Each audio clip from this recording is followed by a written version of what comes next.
The acrid smell of smoke hung in the air as Nathan Calloway stood in stunned silence, watching flames consume what had taken him and his wife 5 years to build.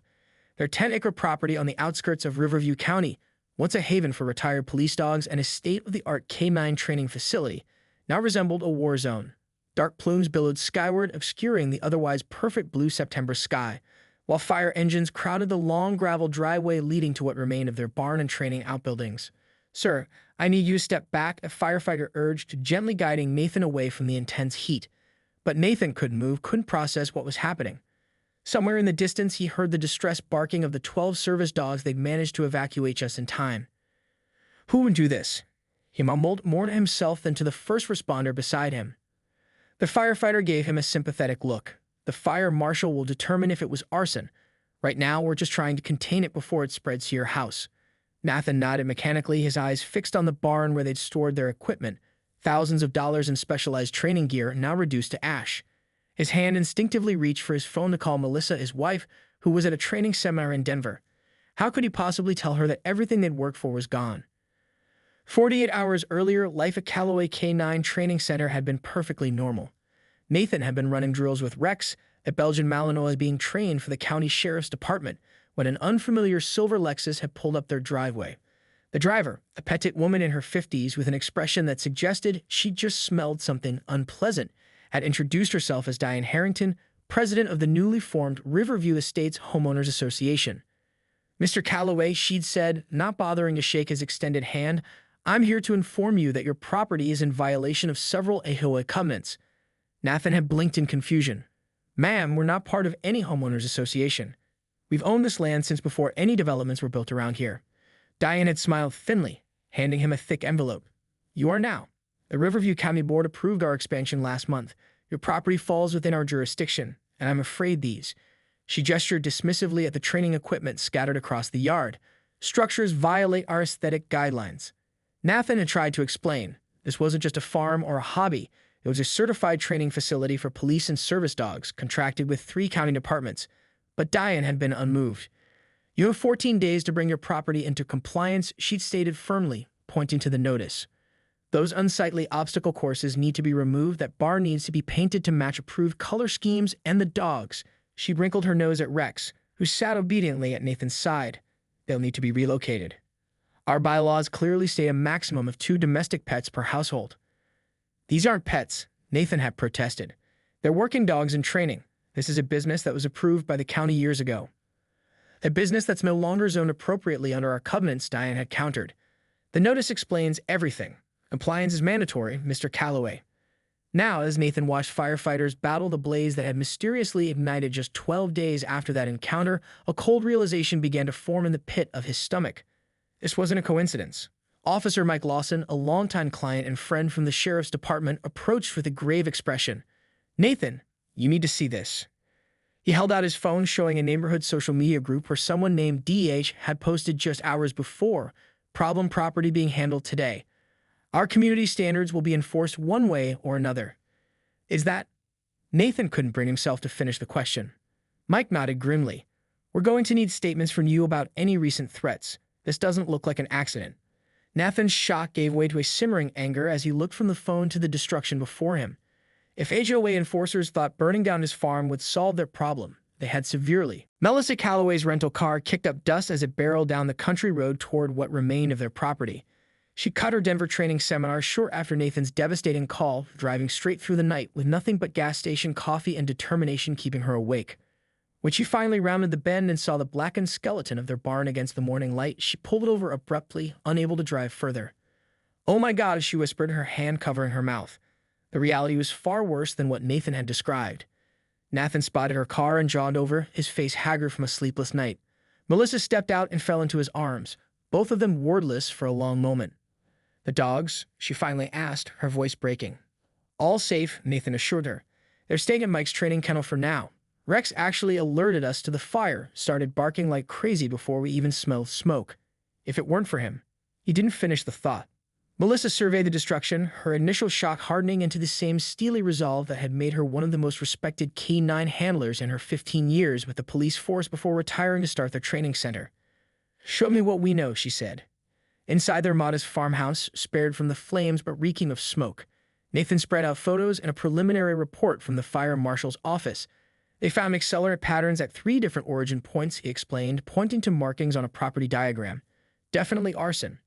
And this HOA person, this Diane, you think she's behind it?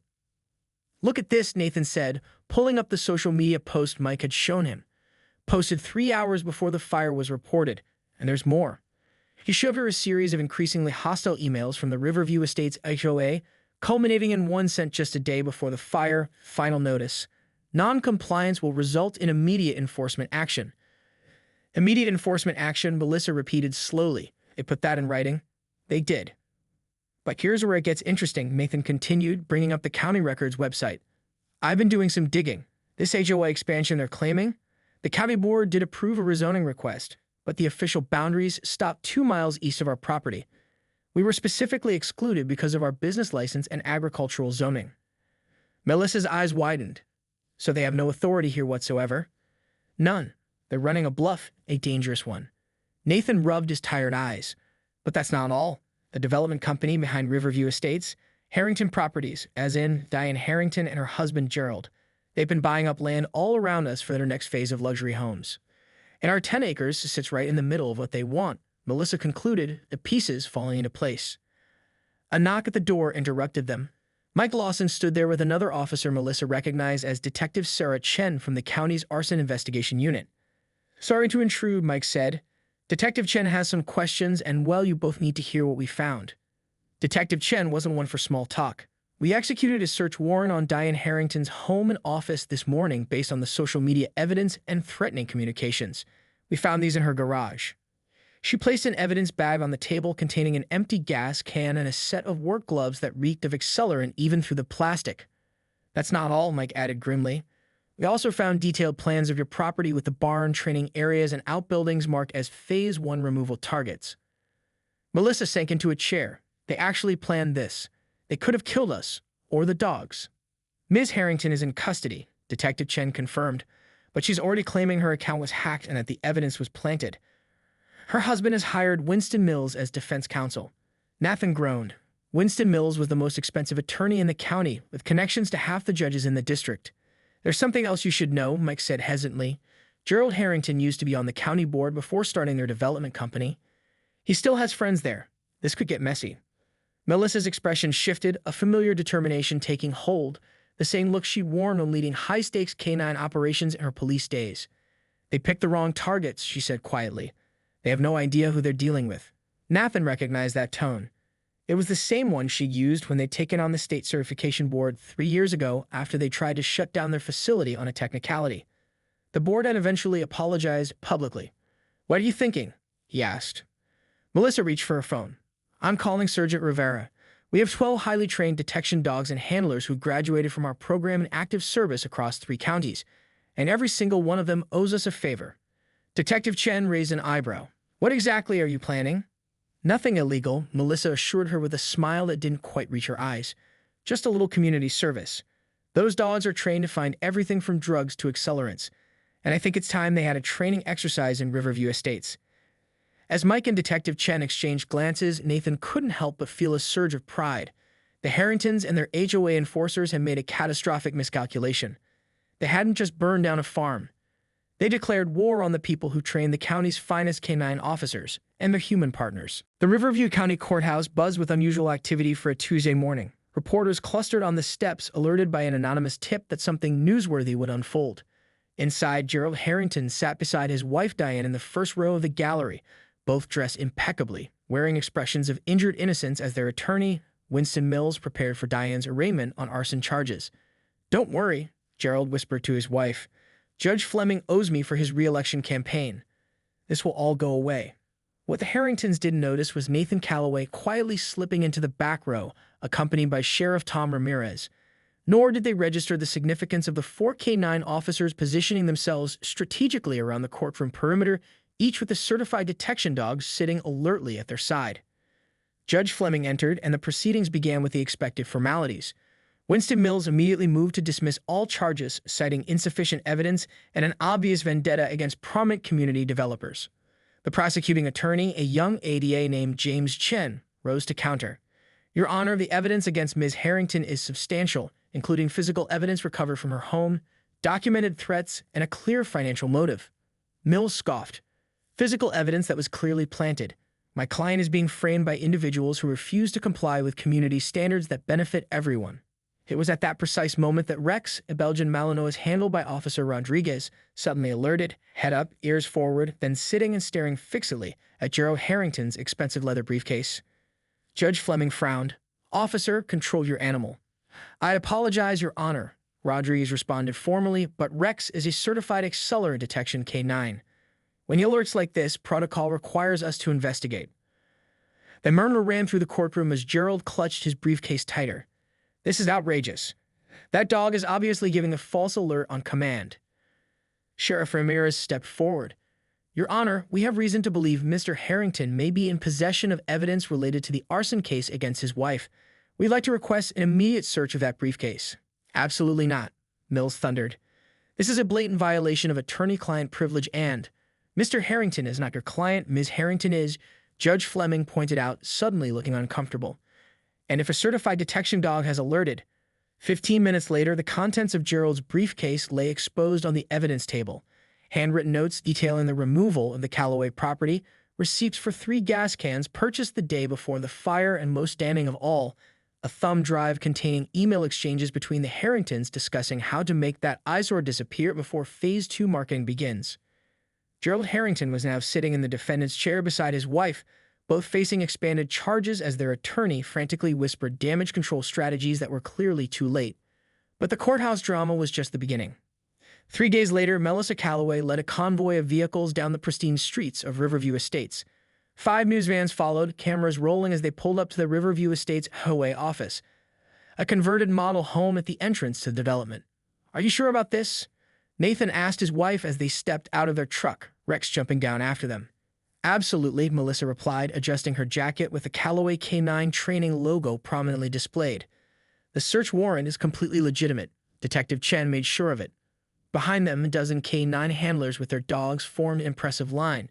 Each handler wore a different department uniform: county sheriff, city police, state troopers, even 2 FBI agents who had trained with the Callaways years ago and owed Melissa a favor.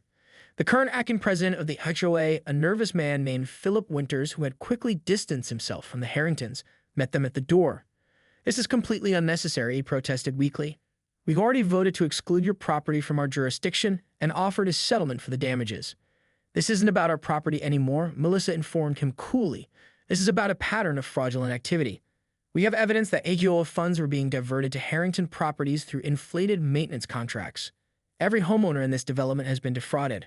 As if on cue, residents began emerging from nearby homes drawn by the commotion and news vans. Many approached with open curiosity, some with their own complaints about the HOA's increasingly steep fees and aggressive enforcement tactics. The search of the HOA office was methodical and devastating. The dogs, trained to detect not just accelerants but also electronics and hidden compartments, uncovered a trove of incriminating documentation. Financial records showed hundreds of thousands in misappropriated funds. Threatening letters similar to those sent to the Callaways had been drafted for other non-compliant homeowners, many of whom owned properties the Harringtons seemed interested in acquiring. This goes way beyond us, Nathan realized as they sifted through the evidence. They've been systematically targeting anyone who stands in the way of their development plans. A middle-aged woman approached them as the search continued. I'm Helen Patel, she introduced herself. They fined me $500 last month. The weeks following the Harringtons' arrest unfolded in a whirlwind of activity. What had begun as a personal tragedy for the Callaways had ballooned into the biggest scandal Riverview County had seen in decades. 3 county officials resigned after their connections to the Harrington schemes came to light. Judge Fleming recused himself from all related cases after ethics investigators began examining his campaign finances. The ripple effects touched nearly every corner of local government. Meanwhile, the Callaways faced the daunting task of rebuilding their lives and business from the ashes. I still can't believe it, Nathan said one morning as he and Melissa stood in what had once been their main training field, surveying the damage in the harsh light of day. Insurance adjusters had finally completed their assessment, and the cleanup crews were scheduled to arrive the following week. What part? Melissa asked, scratching behind the ears of Mako, one of their veteran training dogs who had refused to leave her side since the fire. All of it. That an HOA thought they could just burn us out. That they almost got away with it. He shook his head. that were somehow at the center of exposing corruption that goes back years. Melissa was about to respond when a caravan of vehicles turned onto their long driveway. Not police or insurance representatives this time, but a procession of civilian cars and trucks, at least 20 of them. Were we expecting someone? Nathan asked, instantly alert. The lead vehicle, a well-worn pickup truck, parked, and a familiar face emerged. Helen Patel, the woman from Riverview Estates who had approached them during the HOA office search, waved enthusiastically. "Hope you don't mind us dropping by," she called out. "We brought reinforcements." One by one, residents from Riverview Estates and neighboring communities stepped out of their vehicles. Some carried tools, others unloaded lumber and building supplies from truck beds. A catering van arrived last, setting up folding tables at the edge of the property. "What is all this?" Melissa asked as Helen approached. "Payback," Helen said simply. "Every person here was harassed, threatened, or defrauded by the Harringtons and their HOA thugs over the years. When we heard what happened to your place and how you fought back, well, we wanted to help." A tall man in his 60s stepped forward. "Tom Gunderson," he introduced himself. "Used to be a general contractor before I retired. The Harringtons tried to force me out of my home with trumped-up code violations when they wanted my land for their golf course expansion. I've drawn up some preliminary plans for rebuilding your barn and training facilities, if you're interested."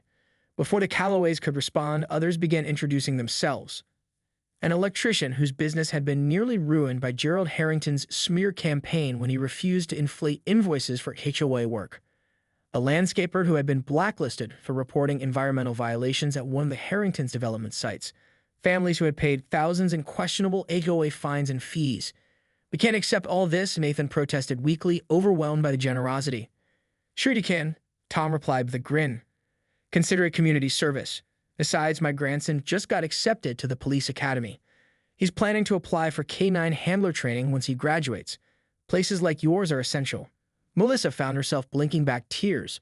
"I don't know what to say." "Say nothing and put us to work," Helen suggested.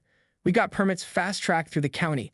Turns out the new commissioners are very eager to demonstrate transparency and community support after the scandal." And so began what the local paper would later dub the K-9 barn raising. Over the next 3 days, volunteers swarmed the Callaway property. The burned-out structures were cleared away, foundations poured for new buildings, and framing begun for an expanded training barn that would be twice the size of the original. What might have taken months of contractor negotiations and construction schedules was accelerated by the small army of volunteers, many with professional skills and connections that proved invaluable. Local businesses, eager to distance themselves from the Harringtons' tainted legacy, donated materials and services. On the third day, Sheriff Ramirez arrived with a squad of deputies and their K-9 partners, all off-duty and in civilian clothes, ready to help with the heavy lifting. "Least we could do," the sheriff explained, rolling up his sleeves. "Your training methods saved my department hundreds of thousands in outside contractor fees. And Rex finding that evidence in Harrington's briefcase, that's already being used as a case study at the academy." By sunset, the main training barn's framework stood complete against the orange sky. A phoenix risen from the ashes, larger and stronger than before. As volunteers gathered for a celebratory barbecue, Melissa found a quiet moment with Nathan at the edge of their property, looking out over the transformation. "I keep thinking about something my dad used to say," she murmured, "when he was still on the force, training his first police dog. He told me the most powerful thing about working with these animals isn't what they can find with their noses. It's what they teach us about community."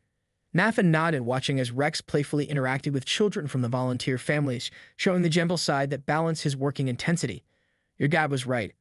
I think we forgot that somewhere along the way, focusing so much on the training contracts and certifications." "Well, we won't forget again," Melissa said firmly.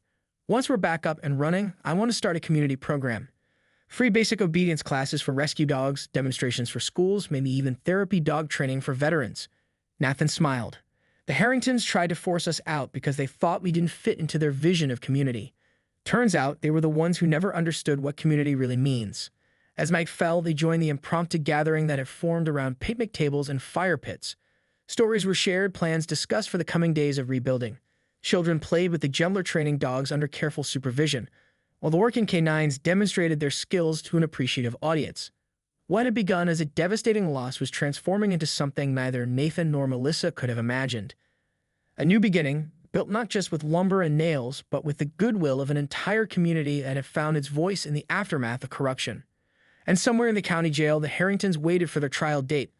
unaware that their attempt to burn down a simple farm had not only failed spectacularly, it had ignited something far more powerful in its place. 6 months after the fire, Callaway Canine Training Center was not merely rebuilt, it was reborn. Where once stood a modest facility, now sprawled a comprehensive training complex that had become the pride of Riverview County. The main barn, twice its original size and built to modern specifications, gleamed with its fresh blue paint. Training fields dotted the property, each designed for specific skills: scent detection, agility courses, search and rescue scenarios, and a specialized area for police tactical training. On this crisp spring morning, Nathan stood at the entrance, watching as cars filled the newly graveled parking area. Today marked the official grand reopening, timed to coincide with the conclusion of the Harrington trial that had captivated the region for months. Nervous? Mike Lawson asked, joining Nathan with Rex at his side.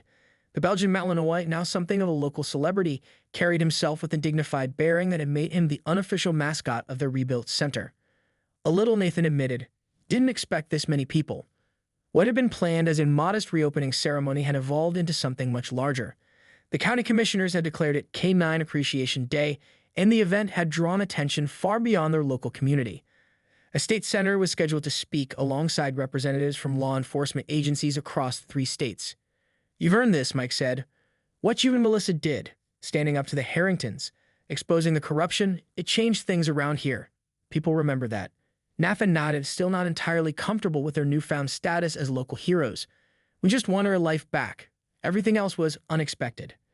Inside the main training barn, now converted into an event space for the day, Melissa was deep in conversation with reporter Samantha Wells, whose investigative series on the HOA crime ring had recently won a regional journalism award. "So what's next for Callaway K9? Samantha asked, recorder in hand. "I heard rumors about a new program launching today." Melissa smiled, glancing at the podium where a cloth-covered sign waited for the unveiling. "You'll have to wait for the announcement like everyone else," she teased. "But yes, we're expanding our mission in ways we hadn't considered before all this happened." The barn quickly filled to capacity. Alongside the officials and dignitaries sat rows of community members who had contributed to the rebuilding effort: the volunteer construction crews, the donors, the neighbors who had provided temporary housing for their training dogs during the reconstruction. Helen Patel sat in the front row, now serving as the elected president of the reformed Riverview Estates Homeowners Association, which had been completely restructured with transparency measures and resident protections that were being studied as a model by other communities. Sheriff Ramirez approached the podium to begin the ceremony, but before he could speak, his radio crackled with an urgent message. After a brief exchange, he turned to the crowd with a serious expression. "Ladies and gentlemen, I've just received word from the courthouse. The jury has reached a verdict in the Harrington case." A hush fell over the gathering as the sheriff continued. "Gerald and Diane Harrington have been found guilty on all counts: arson, fraud, racketeering, and conspiracy. The judge has ordered immediate remand into custody pending sentencing." The room erupted in applause and cheers. Nathan found Melissa's eyes across the crowd, both of them processing the news that formally closed this difficult chapter of their lives. When order was restored, the ceremony proceeded with a series of speeches praising the Callaways' resilience and the community's response to adversity. But the most powerful moment came when Melissa finally took the podium to unveil their new initiative. "What happened to us was terrible," she began, her voice steady. "Our home, our business, our dream, all of it was nearly destroyed because 2 people with power decided we didn't belong here. But something unexpected emerged from those ashes." She gestured to the diverse crowd before her. "We discovered the true meaning of community, not the artificial, controlled environment that the Harringtons tried to enforce with their fraudulent HOA, but something authentic and powerful that comes from people looking out for each other." With that, she pulled the cloth from the sign, revealing the logo for the Second Chance K9 program. "Today, we're launching a new mission alongside our police and service dog training. The Second Chance program will pair rescue dogs with inmates who are nearing release, veterans struggling with PTSD, and at-risk youth. These partnerships will give both the dogs and the people a new purpose, new skills, and most importantly, a community that believes in them." The announcement was met with a standing ovation. Among those rising to their feet was an older man in the back row whom few recognized: Marcus Wilson, the former county commissioner whose testimony had been crucial in exposing the full extent of the Harringtons' corruption. After losing his position and serving a brief sentence for his minor role in the scheme, he had become the first community volunteer for the Second Chance program. As the formal ceremony concluded and guests began touring the new facilities, Nathan found himself standing with Melissa at the edge of her property, looking out over what they had built together. "Remember when we thought this was the end?" he asked quietly. The day of the fire, I couldn't imagine ever recovering from it. Melissa leaned against his shoulder. And now look, we're stronger than we were before. The training center is better. Our programs have expanded. Even Rex has his own fan club. As if hearing his name, the Belgian Malinois trotted over to join them.